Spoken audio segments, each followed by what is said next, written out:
Hey everybody, we are back. It's been a while. This is Outdoor Cameraman Experience episode 9. I am Jess DeLorenzo and we have my co-host Jake Latendresse and we are Latendresse Media Collective. So it has been something like 3 weeks, I think, since we've had an official show, which makes it seem like forever since we've been gone. And I kind of feel like this is the first time again, so I'm a little nervous. I share the same sentiments. I miss doing it over the last 3 weeks, and every Tuesday morning I'd wake up thinking, we got to get a show out. We got to get a show out. So I'm looking forward to today. Yeah. So, yeah, it's been good. We've been really busy. Jake has been gallivanting around internationally, and I was on the West Coast in Montana for a few weeks. We've just been really busy with work and doing the cameraman thing, I suppose. But We're we're just gonna back. catch up today, eh? Yeah, we're going to play catch up, talk about things we've been doing for the last couple weeks, and maybe kind of break into some things that we're looking forward to as we go ahead with the show, branching out and talking about some new things. Yeah. So you and your family. Well, one of the reasons we weren't able to air the show is because you went to Montana and I went to Argentina, and trying to schedule that an Yeah, online with bad cell service and all yeah, it's that just was not a good. nightmare. So we elected to just postpone everything until we could get back together. And so tell me about your trip in Montana. Well, everything was great. We were out there for about 15 days, I think. We have a small place outside of Bozeman, just north of there in Three Forks, and it's an off-grid cabin. So we run a generator for electricity. We've got no running water, that kind of thing, and we hang out. And it's kind of like fish camp. We do a lot of fishing while we're out there. My daughter comes with me as well, and my husband, and we just kind of hike around and find new things, do a couple of tourist things here and there with the little one. But it's a lot of fishing and a lot of working on the cabin, which is fun for us. So Did you did guys that. go into Bozeman? Did you Yeah. spend some time in Bozeman? Yeah. Well, we were in Bozeman for a little bit, headed up the Sitka office for getting some information on some upcoming things, which was great. And just talking with the guys there on the whitetail end of the gear. And yeah, we were in Bozeman quite a bit. There's some friends out there that we have and got to meet up with them, help my friend Amanda move, which was awesome. So excited for her. And then other than that, just lots of taking photos. I mean, out there, the backdrop is amazing. So there's no lack of any type of content. So you're just carrying your camera around all the time, and lots of photography on the water and some hiking stuff. So we were really, really busy, lots of running. I think we drove around something like 12 or 1,300 miles.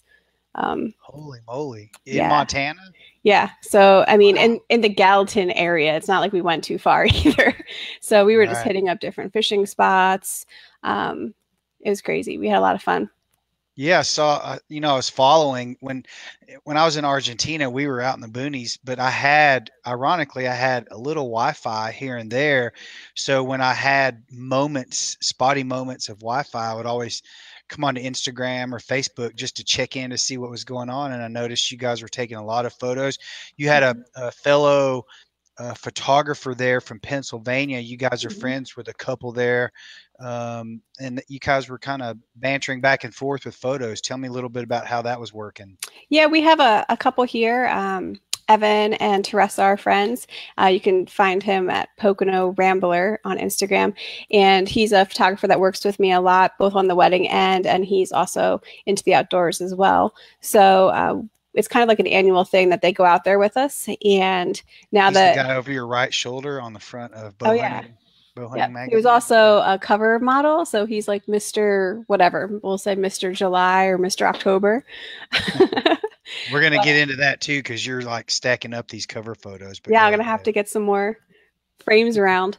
Um, but yeah, so him and his wife come out with us, and they're big into fly fishing and outdoors. And he's a photographer, so having them out on the water with us was fun because I got to have lots of pictures of coming our way instead of just me being behind the camera too. So that was fun. And then there were lots of instances where I felt like we were both kind of like seeing the same thing and honing in on the same thing. And it was interesting to see us both kind of um, just like our styles are a little bit different and just we go about things a little differently. So that's always fun to see it play out. I think that's probably something that's really interesting to talk about because while most of us are, photographers and we shoot solo, on gigs or even when we're out just shooting for fun, we're by ourselves and we get into this zone and we, Mm-hmm. everything else just kind of gets blocked out.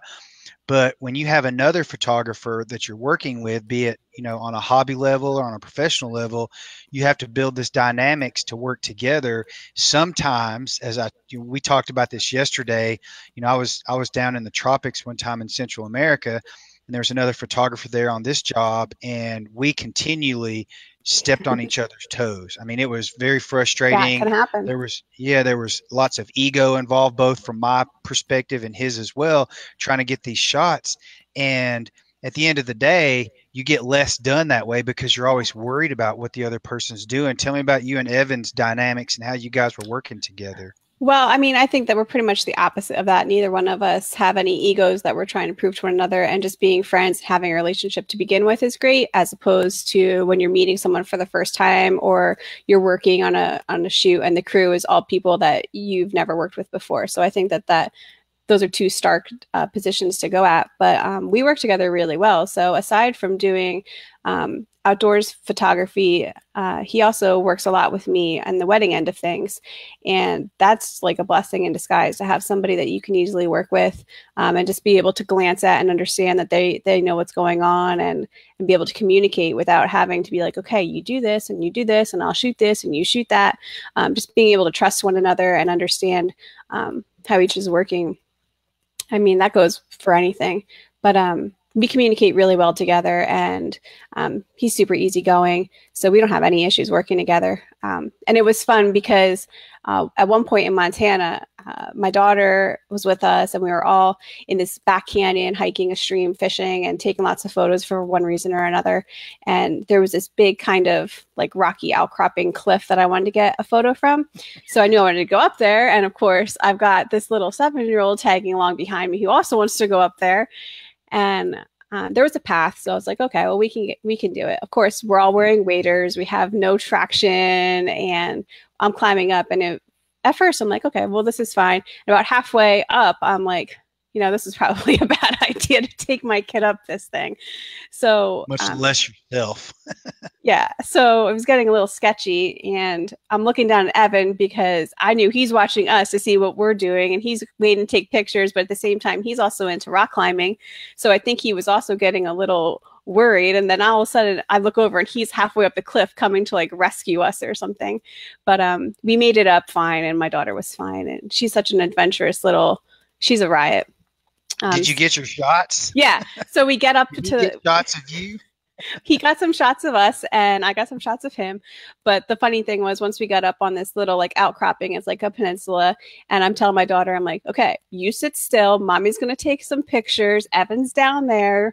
And it gets a little hairy, but I got the shot that I wanted, which was two fishermen, like the stream kind of wound around this peninsula, and I wanted like an aerial shot looking down of both of them casting at the same time, and it worked out, and I was really happy with it. And then we all got back down safely, so that was a big bonus. That matters. Yeah. But I think that was one of my daughter's like shining moments. She's like, Mom, you said I couldn't climb up this thing, and I got up there just fine. So Yeah, little did they know, the little toddlers, having three of them myself, the one thing that they don't, as smart as they are and as little credit as we give them, relative to how smart they really are, the one thing they don't understand are consequences. yeah. Yeah, especially personal bodily injury consequences yet. She's still in the mode of like go hard or go home. She hasn't really had any, and knock on wood, thank goodness, she hasn't had any mishaps or serious injuries yet. So I don't think she quite understands the full realm of situations sometimes that we can get into, because we're a pretty adventurous family. I mean, we've got, my daughter just took a BMX, we're downhill mountain biking and motocross, and I have a photography background in motocross as well. So there's always a little bit of edge going on somewhere. Less for me Right. nowadays, but definitely still for my daughter and Mark. Sure. So, tell me what when you're in Montana, you've been you like you said you have property there that you and your husband have bought, and you spend some time out there each summer, and even in the fall when you go out to hunt with Amanda. What is your favorite thing to photograph in Montana when you're there? Sunsets, as corny as that sounds, but the landscape out there is just incredible, and every single minute of the day it looks totally different, and all the crevices and just the way the mountains are cut out there every single day, and every piece of or every different situation of weather makes it look totally different, and it's always epic. So whether it's just like high sun at noon or a thunderstorm, I just absolutely love taking pictures of the mountains and the landscapes out there. But wildlife is fun too, because you never know when you're going to run into it out there, just going down the road or hiking. So I always, when we're traveling around, have like my big telephoto lens on the camera in the passenger seat, just ready to take photos of whatever. But Did you happen? You remember in the first episode um, we talked about the product, the cover, the rubber lens covers. Did you happen to take yours out there to Montana with I you? didn't take it out to Montana, but I have had it at home and I've been using it at home, Mhm. just trying to see where I want to fit it in best. But I can't believe the amount of force at which it stays on, but how easy it is to come off. So like it does not pop off like in your bag or anything like that if you're moving around. I'm really impressed with it, and I like that little buffer air cushion. So if you were to like drop your lens straight down, you're not going to be like it's got the bounce like an airbag. Hmm.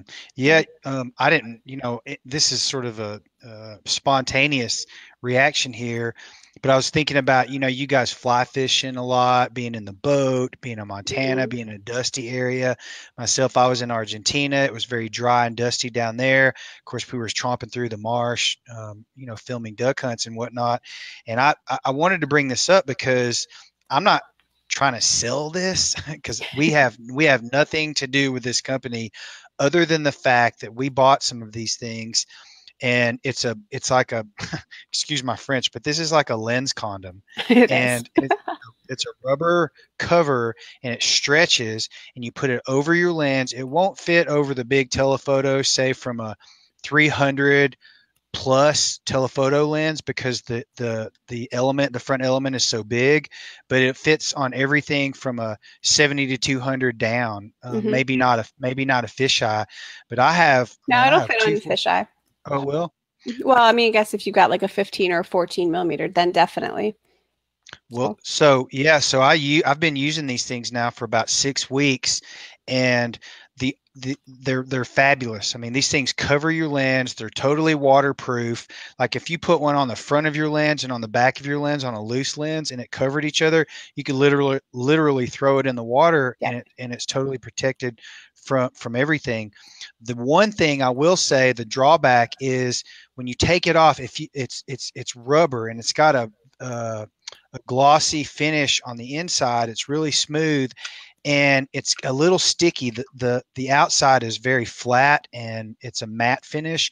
For some reason, it's not as sticky. So if you drop this thing like on a dirt road or in the grass, when you turn Yeah, it you have inside that out, there's weird. there's dirt and stuff in there. But I found a solution. I took my water bottle, especially in a dry environment, and I turned it inside out, and I poured water all over it and rubbed it off. You don't want to rub it on your shirt or take a towel because all the lint gets stuck to it. But all you have to do is rinse it, and all that dirt comes right Yep. out. And then you just hold it in there and shake it off, and it dries.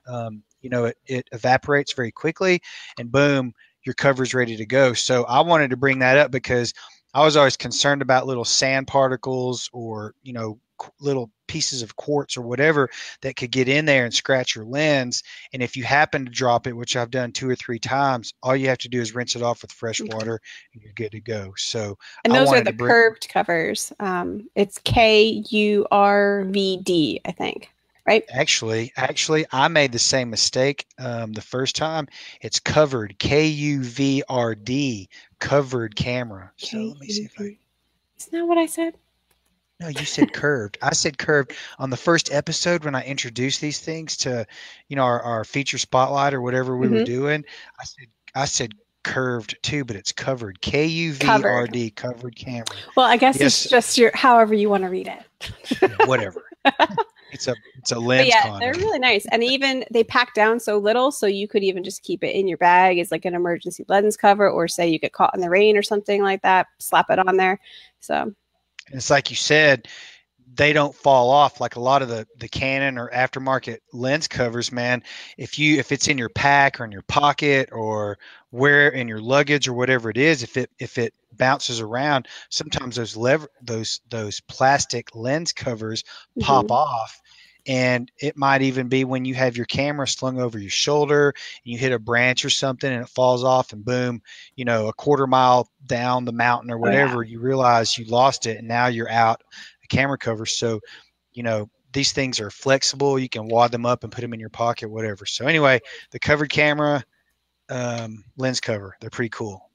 Agreed. Yeah.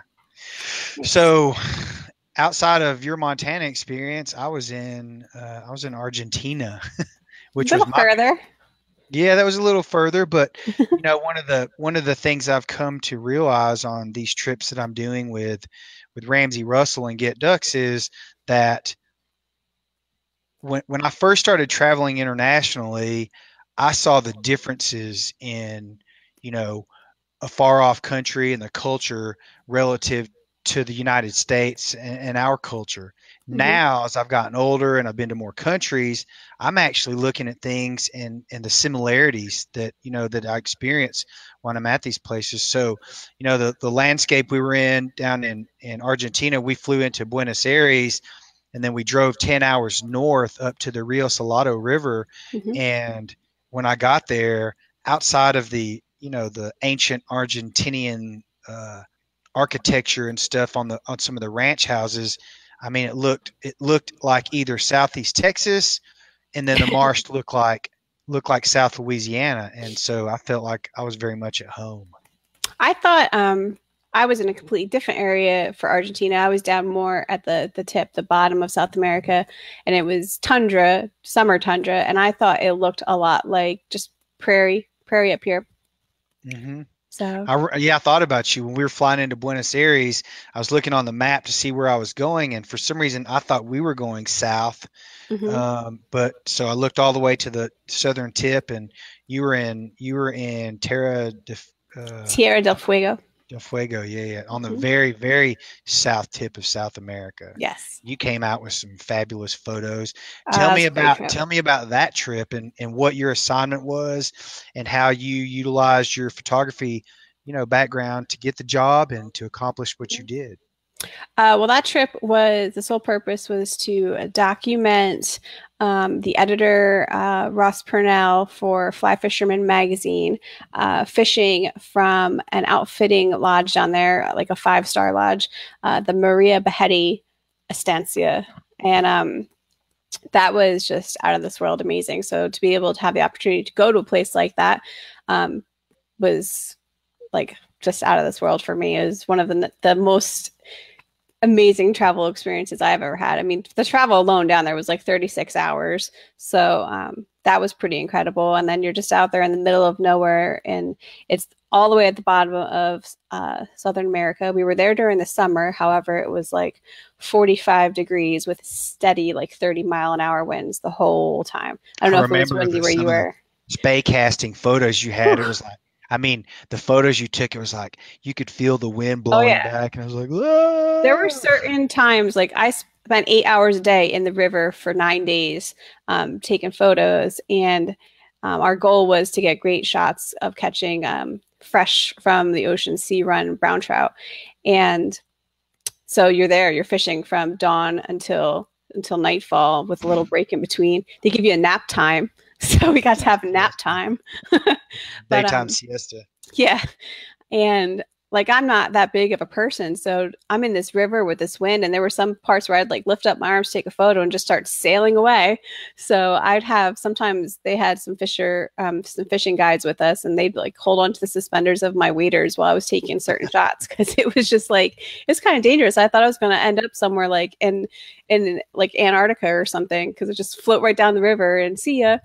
But How did it you was protect your camera gear? I mean, that's windy, so obviously there's spray coming off, and I'm assuming that's all salt water or brackish water because it's um coming in from the ocean. yeah, some areas obviously the closer you are to the ocean, the more it is. But it was very, very sandy, very windy. Lots of spray from, I mean, you're getting real close for casting shots, so you're getting spray from the line ripping off the water, and just the wind. And so I had at all times, obviously, a waterproof backpack that I had everything in. And then usually I don't shoot with a neck strap too often. However, I had like a neck strap and then like an extra tether just in case I dropped it because the water level was up pretty high. So my biggest fear was just falling and dunking my camera in. So I was just extra, extra careful and kept the lens caps on as much as possible. I had so many lens cloths with me. I would go through like 5 a day and just keep the dry ones in my pack. And it got to the point where I had to carry extra socks with me because the water was cold and just being out there all day. So at one point, I was just using socks to dry off my lenses. But yeah, it was pretty intense. It seems like, when we're on assignment, especially outdoor adventure like that, there's always something that comes up that's unexpected, be it the wind or the sand or, you Mm-hmm. know, people kicking up water, spray from the whatever. Which is There's what you always want to something. photograph, but water Exactly. and sand are not conducive to your electronic equipment. That's right. So you got to find that was my whole point, that you got to find this, this middle ground between being able to capture the drama of splashing water or high winds, whatever it is, and protecting your gear, because if you trash Mm-hmm. your gear, you're done. So yeah, that's always it seems like it's an ongoing thing. When I'm traveling, I've always got a firm grip on my gear, whether it's on my backpack and I'm holding the straps, or if I'm shooting, I'm always like concerned and peripheral about who's around me, because they don't realize that I've got a $10,000 camera and lens in my hand, or Sure. even more. And when I was in Argentina this time, these guides down there, bless their hearts, they would come by splashing water, like kicking through the mud, trying to get there as fast as they can. And I'm just getting pissed off the whole time, going, God, ah! You don't realize, you try to get these people to realize that your camera is expensive and you want to take care of it. So you have to be aware of what's going on in your surroundings, Mm-hmm. right? Oh, so many times it's like I've dunked myself in a river or a creek, and it's just like you have your cam. Usually, I don't wear the neck strap when I'm wading because I feel like if I lose my balance, I'm not going to be able to get the camera off my head and hold it up. So I keep it in my hand with a hand strap, and it's just like when you hit the deck, it's like your arm goes straight up, and you're just like protect the camera, and you get soaking wet. And Yeah, I just ordered some new Yeti products, and I'm really interested in this Panga, is the Panga yeah, backpack. yep. It's waterproof. And so I have these little low pro square camera bags that they cost $35 at Best Buy. And I'm looking forward to getting this Panga backpack because I feel like that's going to change the game for me. It's going to allow me to just be rest assured, even if I drop if I understand it, they're completely waterproof. So if I drop my backpack in the water, everything inside is going to be sealed tight and protected. So I'm looking forward to using that product and testing it out, and see where that takes my my adventure. Yeah, I'm really excited about the backpack too. And then they have the Sidekick Dry um, has a waterproof seal as well, and then it also keeps a little bit of airlock in it, so it's like a padded pouch. So Hmm. if I am traveling somewhere where I need to put hard drives, or it even fits, if I take a lens off a camera body, it'll fit a camera body in there. Um, so sometimes if I just don't have enough room or I just need something extra, like I'll shove electronics or even my cell phone in that, and not only is it like protected from the water, but if I were to fall and stomp on it or something like that, it's got like that air cushion in it. So that's you slap that on the back of the backpack. Yeah, I think these are game changing products that we're talking about. And again, we're just talking about these things because A, we're catching up, and B, these are things that that are important to us when we're out on these adventures, because we're on assignment, and if we trash our gear, it's over. And then what are you going to do? Yeah, then you look like I, an idiot. yeah, more than I already do. Let's talk about more of your trip and why you were down in Argentina. Yeah, so it's something that's really exciting for me. I've become friends with and business colleagues with a very, uh, a guy that's becoming a legend in the international waterfowl scene named Ramsey Russell. And he owns a company called GetDucks.com in partnership with Ryan Bassham from Sitka. But the the concept when Ramsey contacted me, he contacted me with lots of apprehension because he knew that this was going to be an investment for him. And so when he talked to me about what he wanted to do, I was very intrigued by it because ultimately the concept is, let's take a step back. Ramsey's story is very compelling. We did Mm-hmm. a series of podcasts on ducksouth.com with Ramsey about his life. And Ramsey, I know he won't mind me revealing this because it's already been talked about in the podcast and other place and other spaces. But he was when he was 15 years old, he was in an explosion, a propane explosion, and it was very dramatic. He was very near death. In fact, his whole family was preparing for him to not survive this accident. It took him to lots of dark places in his own mind. He became, I mean, 75% of his body was burned. So it changed his life more Mm-hmm. than most of us will ever know. Like, we don't even know what that's like, right? Sure. And so over the years, Ramsey was, born a duck hunter. And that's something that he loved to do as a child. And it's something that came out in him as this process of healing, both physically and mentally, occurred. The duck hunter in him came out. And ultimately, to make a long story short, it saved his life. It gave him hope. It gave him confidence. It gave him something to do. It gave him, a place to put his attention rather than on himself and his own insecurities. So I think it was about 17 years ago, Ramsey started traveling around the world seeking waterfowl hunting adventures. Mm-hmm. And I'm telling you, this guy is the most Everywhere around the world.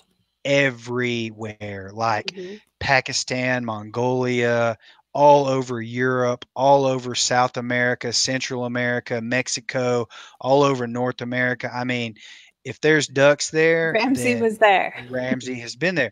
And because of these experiences, when you talk to Ramsey about waterfowl, you realize this guy's an encyclopedia. Like, he knows the natural history of all these species. He knows their audibles. He knows, their colorations and their color phases and the different varieties of all these ducks. And when you start to look at how many varieties there are around the world, it's overwhelming. I mean, it's like trying to keep up with, Yeah. how many hummingbirds there are around the world. It's So it's it's safe it's to say that incredible. he's taken all of the hardship from overcoming his accident and putting 100% of himself and his passion into learning ducks, learning, obviously not learning how to hunt ducks, but to pursue it as a profession and a passion, and that's that's his life.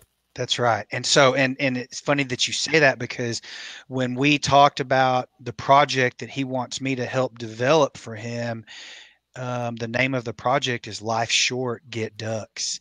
And so the concept of it, I mean, that gives me goosebumps to think about because the concept is, we start out telling Ramsey's story and what happened to him and how that led him into this passion and how it changed his life for the better. It Mm-hmm. made it it made it incredible. It went from, incredibly dark to incredibly bright. Okay. And so now what we're doing is we're traveling to these locations around the world. We've been to two locations in the past 2 months, Australia and now Argentina. And the stories that are coming out, it's not about duck hunting and killing ducks. And while, duck hunting is a numbers game for most people, as you mature as a waterfowl hunter, you start to realize you live in these places and spaces with waterfowl that are beautiful. Everything Mm-hmm. about it, just like deer hunting, any kind of outdoor activity, we do it because of the environment and what we experience.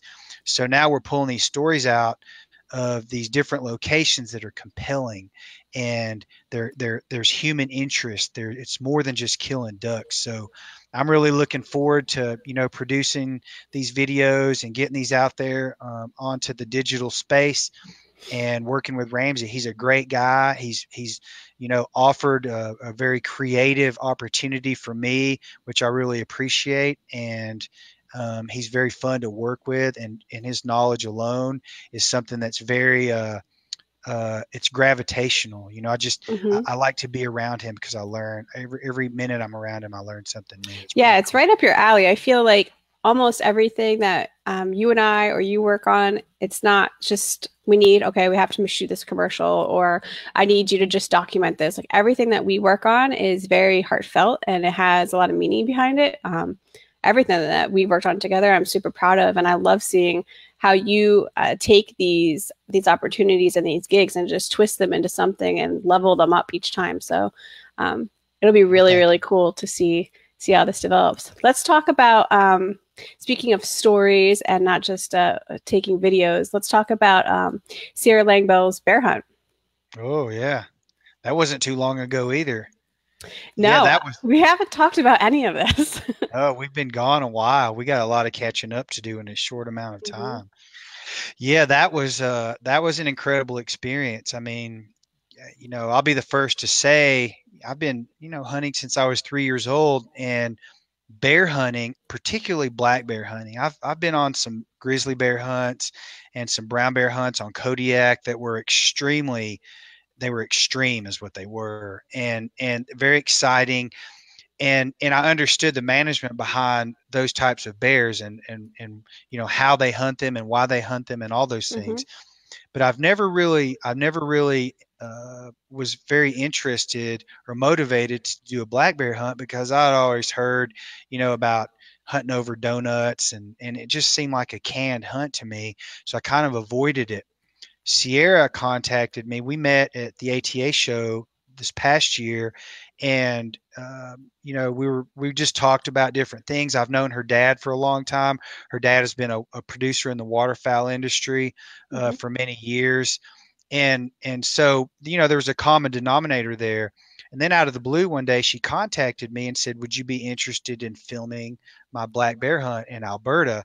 And when she told me who she was hunting with, Three Rivers Adventures, this family is they're one of the top black bear outfitters and big game outfitters in Alberta. So I was very intrigued. The juries hunt there, and they have been for 16 or 17 years.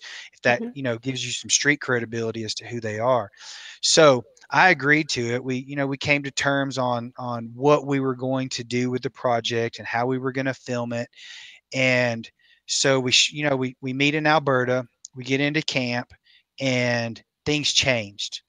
And it always does. And I was ready for that, but it changed for the better because what Sierra wanted to do, one of the agreements that we had was I didn't really want to film a bear hunt over a donut barrel. I mean, I don't have anything against it, particularly now. It just wasn't my thing. So we Hmm. agreed to do a spot and stalk bear hunt. Excuse me.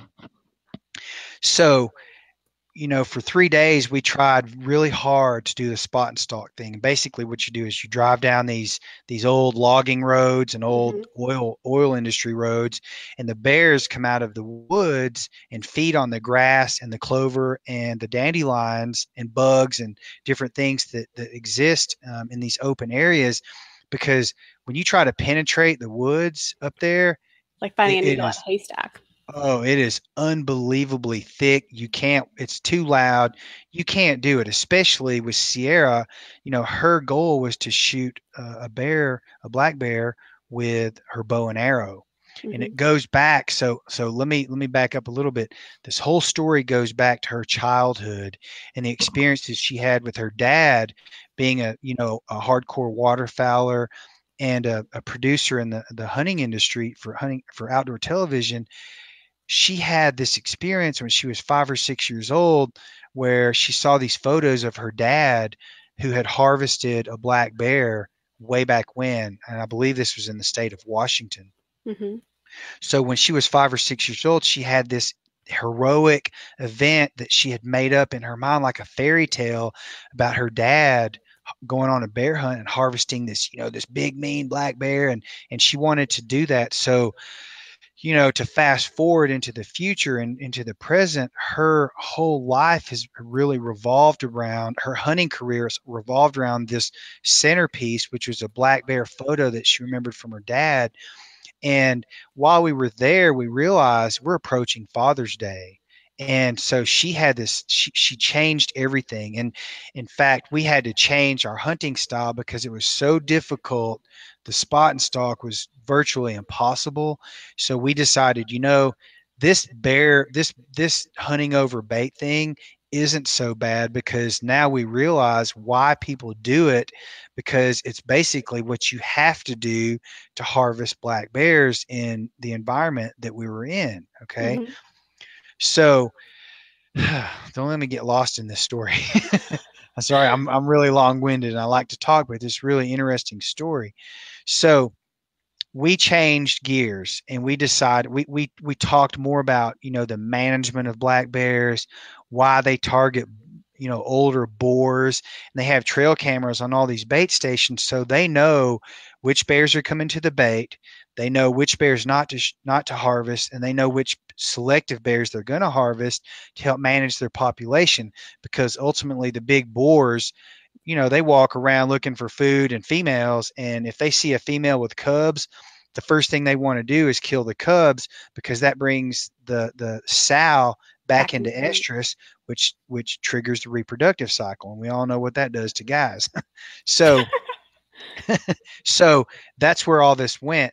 When we filmed all this, Sierra came up with this concept. Why don't we develop a story around why I'm doing this and get this out on Father's Day, surprise my dad with this video, and see if we can't create generate some energy behind it. Producing this as a Father's Day gift, not only to her dad, but all the dads out there that do so much for their children in the outdoor space. So that's what we did. We got it That turned out out there. awesome. Well, thank you. We literally finished the final cut like at whatever it was, 10 or 11 o'clock the night before Father's Day on Sunday. And we got, and I think I actually had a digital issue that morning. And I was really nervous because I was like, oh my God, how am I going to fix this?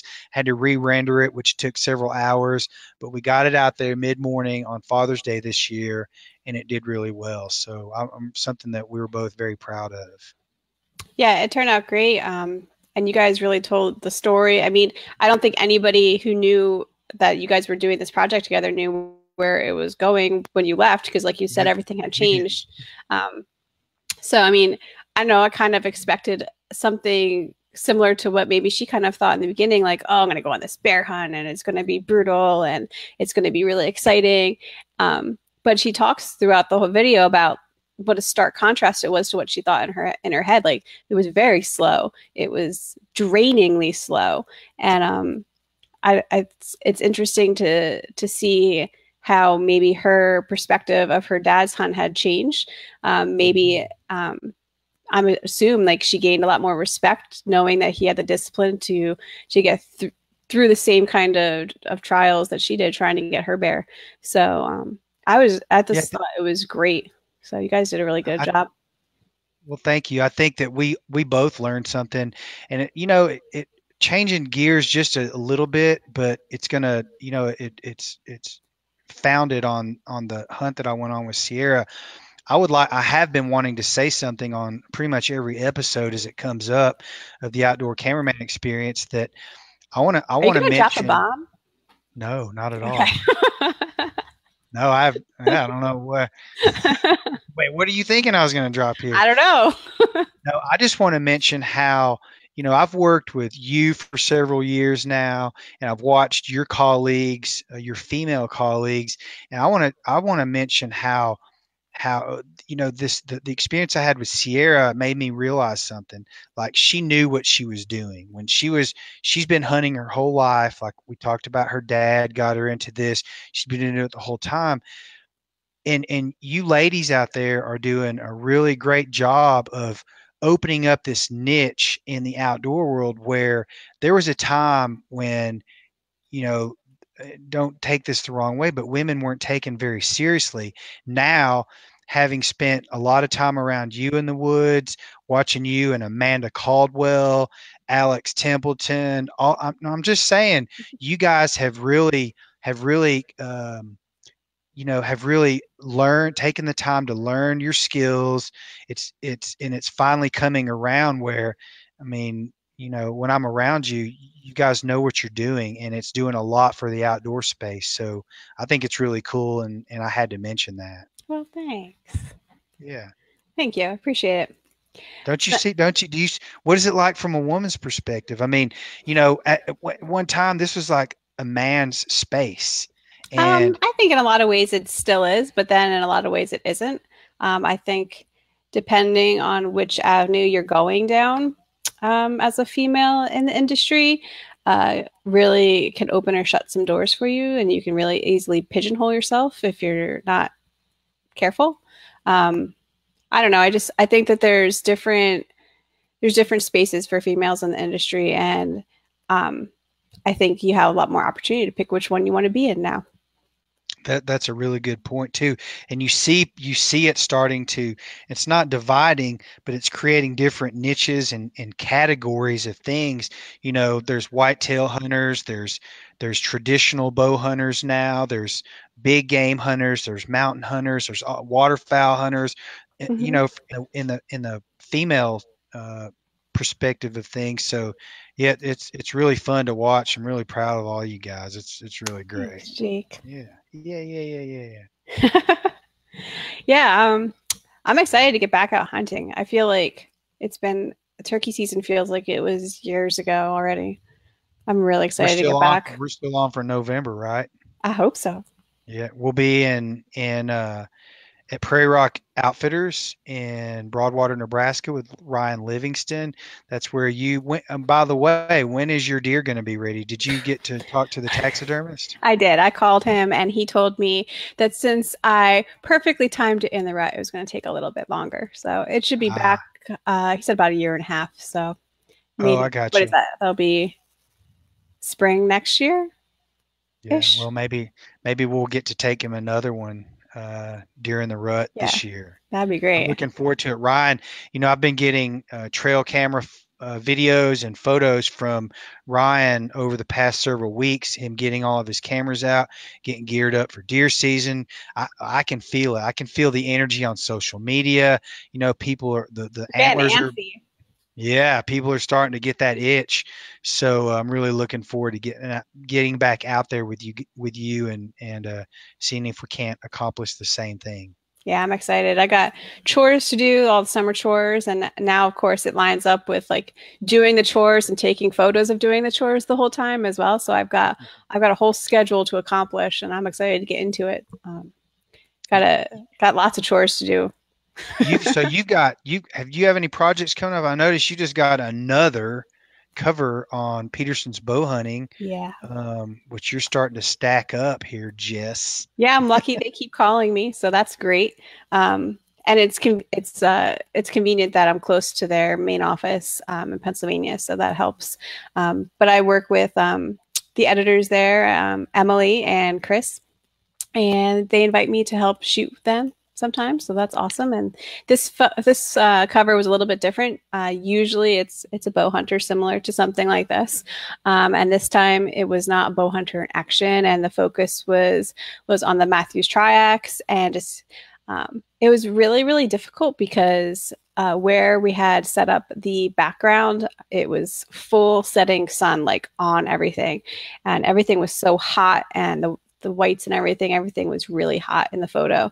Um, Plus, it was like 90 degrees that day, so we were also just temperature hot. And it's like I almost wanted to dig a hole in the ground so I could get lower. It just you couldn't get low enough, and we pulled it off though. And it was one of those situations where we're shooting and shooting and shooting, and we're all kind of looking at each other like, I know it's coming, but we haven't gotten it yet. And finally, you just wait for the perfect time, and the sun set just low enough, and we had gotten everything set up, and we had about 5 minutes to get the shot that we wanted before the sun set, and it worked out. So I'm People don't excited about it. realize how much pressure there is, particularly to capture good light when you're shooting for a professional commercial project like that.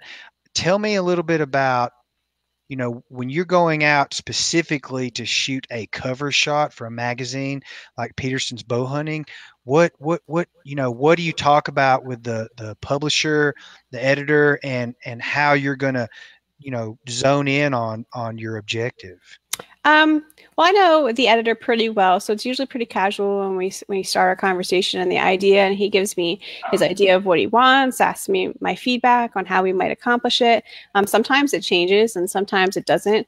Um, but this time it was very much we need something a little bit different. We need it was a lot of things we had to capture. We had to capture product properly, a model doing something properly.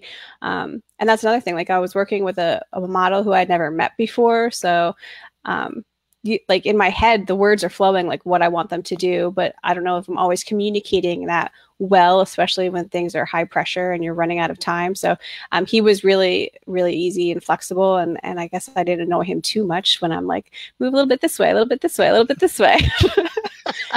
It's like, now I know it feels really awkward and you never do it like that, but I need you to be at this angle. And yeah. And then you're doing the same thing. Like you're going up to him and you're like smoothing wrinkles Touching all it. over his body. Yeah. It is weird. But oh man, that's hilarious. But yeah, so you get past some awkward moments and then finally everyone's having fun. But there is the pressure because you have everybody lined up. Everybody's got busy schedules. People are taking off from the office. You got people taking off from their jobs to be the model, and then it all comes down to you. Like you got to get it. So it's high pressure. Yeah, I saw the shot. Was it you posted that yesterday? Was it or the day before? I think I've got one here. Yeah, that's pretty cool. It is a little different. A different setup. Yeah, the guy, it's not like the guy was hard to look at from your perspective either. Yeah. He was super nice, but he's a beefcake. That's great. Do you have any other projects coming up like that? No covers scheduled or editorial scheduled right now. Probably as fall rolls around, some things will pop in. Right now, just working on lots of product photography and content creation for people that I've got contracts for, things like that. And you're still heavily in the wedding season? Yes. Well, I think most of the heavy season is over, and now I've kind of, since fall is coming, I'm strategically piddling out. Whereas a lot of wedding photographers are ramping up, I kind of like go down in the fall. So, and that's by design. So I've got a little bit less on the wedding end this fall, so I can do some traveling and do some more photography on the outdoors end of things. And how many weddings? People need to know this, how hard you work at what you do. How many weddings do you shoot in a summer? It used to be up to about, I think the most I ever did in a year was 35 weddings. And that's not 35 one a weekend. Sometimes it's 2 or 3 a weekend. So, but that has significantly changed because I've, over the last few years, transitioned a lot more into doing the outdoor stuff, and my daughter's getting older, so I just need some more time on the weekends with my family and things like that, and time to travel. So I strategically book it now, and now I'm doing somewhere probably between like 18 and 21 weddings a year, which is still a decent amount of time when your wedding weekend is, or your time frame is like May to October. So when you shoot a wedding, you shoot the wedding, and then what do you edit? How long does it take you to edit a portfolio for a wedding? It depends. So if I were to sit down and do it straight through, I mean, I could probably, with no breaks, do it in a day or two, but that's never feasible. Who has that kind of free time, right? Yeah. So you have weddings stacked up that you have to do. You have consultations and engagement shoots. So, I mean, to get a full wedding out and complete and get all our products ready, it's usually about 6 weeks. Mm-hmm. There's a question that came up. Matthew Postel, I hope I pronounced that right. He asks about the cover shot. Do you use off-camera lights, speed flash, such as the Flashpoint Explorer 600 or 200 for these shots? Do you use artificial lighting? Occasionally. So this one I did use some artificial lighting just to get some light on the bow since it was all black, and we're having a little bit of side light, so it was just putting a lot of shadow on the bow, which was the main focus. didn't have any like strobes or anything like that set up. I literally have my Canon speedlight flash and just diffused that with some triggers and bounced it at angles that I needed. So that was easy. How did you get hooked up with Peterson's hunting or Peterson's bow hunting? That's a funny story. I used to work full time at a newspaper, a regional newspaper, and um, the editor at Peterson's used to work at the paper as well as the outdoor sports writer. And he had left before I left, and I was kind of like, see you later, good luck, have fun with everything. And then I started my own photography business and hadn't spoken or seen each other for years. And then it was just kind of like we met back up online, found each other on Facebook, like, oh, hey, I see you're doing this. That's great. And then a few weeks later, it was, hey, do you want to try and shoot some photos for us? And actually, awesome. actually, Fly Fisherman magazine is based out of the same office as Peterson's Bow Hunting, and I had started doing work for them, which was coincidental, and then kind of started working with Peterson's as well. Gotcha. Well, that turned out to be a pretty cool gig for you. Do you still stay in contact with Fly Fisherman magazine? Is that right? Yeah, occasionally. Hmm. Very good. Well, we're coming. What do we have? About 5 minutes left. Yeah, something like that. So we have, we're trying to get back into gear. I'm going to be traveling again. I'll be in the Yukon in late July into the first 10 days, 8 or 10 days of August. So we're going to miss a week or two Bring your again. mosquito net. Yeah. Yeah. And I'm going to The do my very best. pterodactyls attacking. Yeah. And I'm going to do my very best to try and avoid breaking my leg this Oh yeah, year. that would be helpful, I think, for Yeah, everybody. but sheep season is right around the corner, and then it's like before you know it, man, we're we've got sheep season coming up, and then ant and pronghorn season, and then before you know it, it's September 1st, and whitetail season opens up, and then we're right back to where we were when we left off. So Hmm. like we said, everybody's getting the itch. Things are, new photos are starting to emerge, new products are launching, which is something that, it's always very important to understand about photography and videography. I mean, I don't want to beat a dead horse and seem like the Sitka waiters almost freaking shut the internet down yesterday. I mean, it was everywhere, and with all due respect to that product, that launch was all about photos and video content. I don't know exactly who produced that video for Sitka. I'm assuming it was Ben Potter because it looked like his style at Kana Outdoors, and it was very well done. But that's something that's really important as we approach the new hunting season.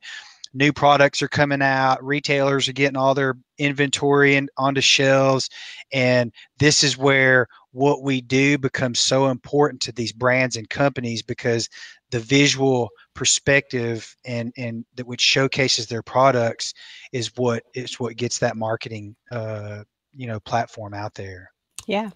So, moving forward after the travel and in weeks to come, I think that Jake and I have been talking, and we want to branch out and expand a little bit beyond the hunting and fishing realm. And we might start bringing in some people from action sports and climbing and mountain biking and things like that. We share so many similarities with photographers across the board working in just the natural environment and with the elements. So I think it'll be interesting to hear from some folks and their perspectives as well. So if you guys have any requests or anything interesting you'd like to hear about on the show, please comment and leave us tips and suggestions. Also, we sent out a whole bunch of these stickers on our last show, so keep your messages coming and we will get these out to you. That's really fun when you get the messages and you get to pack them up and people are excited. So Yeah. Yeah. Well, we're looking forward to the next episode. We're not going to reveal who the next guest is going to be, but I'll let you know after the show, and we'll get that all lined up. So we'll definitely be back next Tuesday with a special guest. And thank you, Jess, for it's yeah, great to see you. It's great. I feel like we haven't talked in forever. I mean, we've had such a busy month. It's crazy. But yeah, catch the archive on the YouTube channel right now. If you just search the Outdoor Cameraman Experience, it'll pop up. And if you guys watched enough, we can get a personalized link, and I can flash it on the screen. So subscribe and watch and log on your minutes and let us know how we're doing and give us your suggestions and what you guys want to hear so we know what to talk about. Yeah, please come over and subscribe to our YouTube channel. It's really, it's something that we want to definitely expose and build and develop so all of our episodes can live there. We maybe even start breaking some things down and putting some different types of content on there that's outdoor cameraman experience related. So going on over to our YouTube channel and hit subscribe. Yeah. So we will see you guys next time. Bye, Jake. Bye, Jess. See you later. Bye.